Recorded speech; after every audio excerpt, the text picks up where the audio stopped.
Hello, I'm Steve. This is the Patio Heat channel where we create visual concepts of infrared heating as well as tips for outdoor comfort. Our one-on-one customer support helps you make the best decisions for your application. We strive to earn your business. Visit our patioheat.com website for sales and more information. Now let's get heating. Alright, so here we have this residential application. So it's a covered patio deck area. It's in a very cold climate.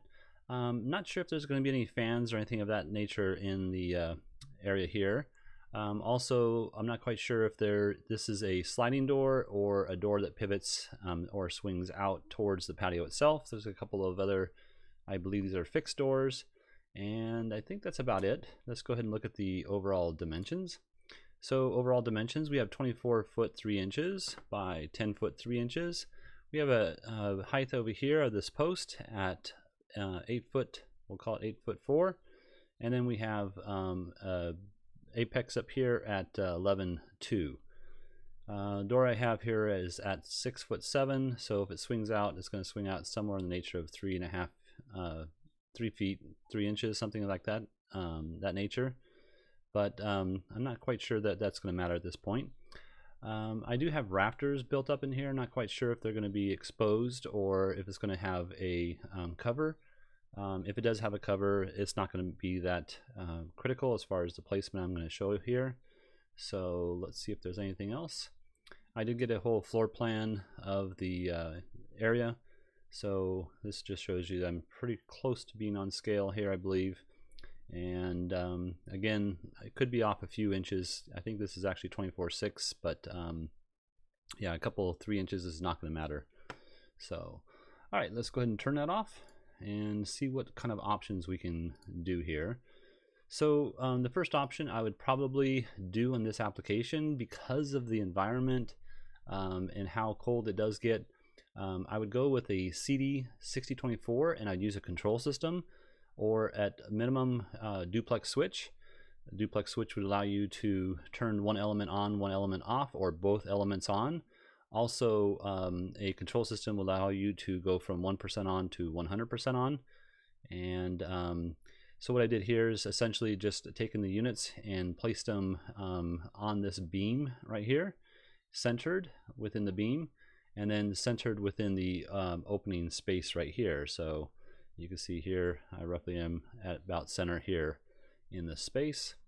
And I'm not quite sure if I had the distance apart from each other. Let's just kind of look at that real quick to see if it's how far apart it really truly is, because I would probably rather, yeah, I'd probably rather have this at 10 foot center to center, just so there's more overlapping within the distance here. So you can see I'm almost at 12 foot center to center.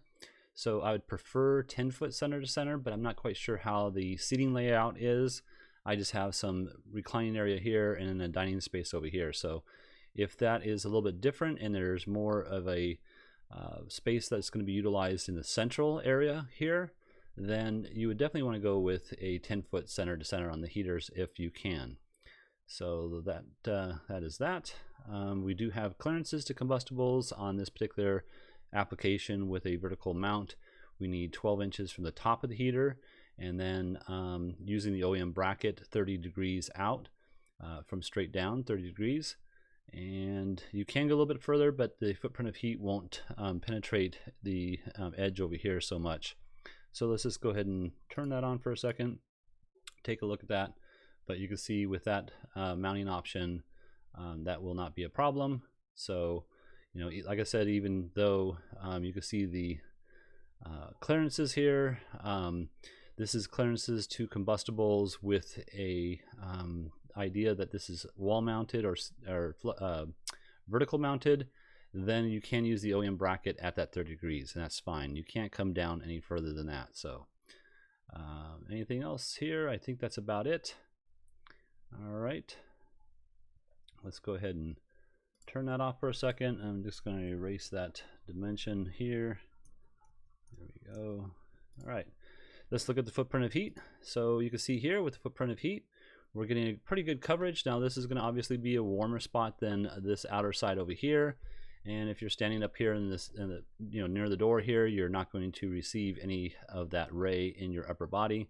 you want to make sure that you receive as much ray as you can if you're in the sitting position here. So I think this will be pretty good. This will be a hotter spot than here on full. And then of course, if you wanted to tone it down with a control system, then this might be the perfect spot, and this will be a little bit cooler, but not as cold as out here, obviously. So again, this is a very cold area. I believe in the winter months it gets down into the mid 30s and upper 40s. And so I'm trying to put as much heat in here as I possibly can without overdoing it. So all right, so that's option one. Let's go ahead and look at a second option. And this would be an option where I probably wouldn't recommend it, but I just want to show it so that you can see what the footprint of heat will be. Essentially, I just have the 2 units here. I didn't actually look at the fact that we needed that 24 inches above the heater, so this is actually something that would not work at all. But if you were wondering what kind of footprint of heat you get, you can see that you're missing here in the center anyway, so it's not really an option that I would recommend. You could probably place it on the ceiling, mount it, straight down or at a slight angle, and use it in that area or that type of system. But again, on this vertical mount, you need 24 inches of clearance, and we do not meet that here, so that is not something that would work. All right, so let's go to another option, which would be placing the units kind of like centered again in this span here, and then centered within this span over here as well. So let's go ahead and look at the footprint of heat. And again, we've used the brackets. I don't have it attached up here. You'd have to angle the brackets this way here, going with the slope of the ceiling to mount it. And then you can run your wires up along here and down the rafter system, or possibly through it. I'm not quite sure about that. You'd have to check with your electrician on that. But again, I would like to have them a little bit closer, because you can see we're missing some space here in the middle. But if this is something that your plan is, then this might be something that works. One thing I'm not aware of is whether there's a beam that comes across here to the wall.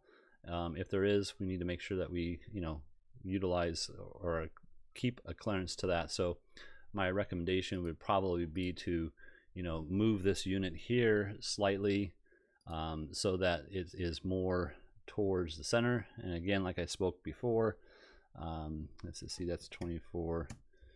There we go. You can see now we're getting better coverage here in the middle. If we move both of these up 24 inches from where I have it in the center, then you'd have some nice overlapping, and it would be a nice warm spot here. But if there's a beam that comes across here, then we want to make sure that we're meeting the clearances, especially the below clearances, which is out 18 inches from the side here and 36 inches down, which this should not be a problem. But that would probably be my second best recommendation right here. Let's go ahead and move this up here again and see what it looks like. So again, you can see that we have a nice uniform footprint throughout this whole span, but we're missing probably about 4 feet here and 4 feet over here. So something to keep in mind, but that would obviously do the job very well, I think, especially in this atmosphere or this environment where it gets very, very cold in the winter months. All right, well, I hope this has helped. If you're looking for some assistance with your outdoor heating application and you would like us to review your plans, please send your information into designs@patioheat.com. I'm Steve, and would you please hit that like button? We don't advertise, we're not monetized. YouTube does not promote our channel unless we receive your thumbs up, and it's very helpful for others to find our channel, as well as hopefully that is how you found our channel. So thank you very much for doing that. Have an excellent day.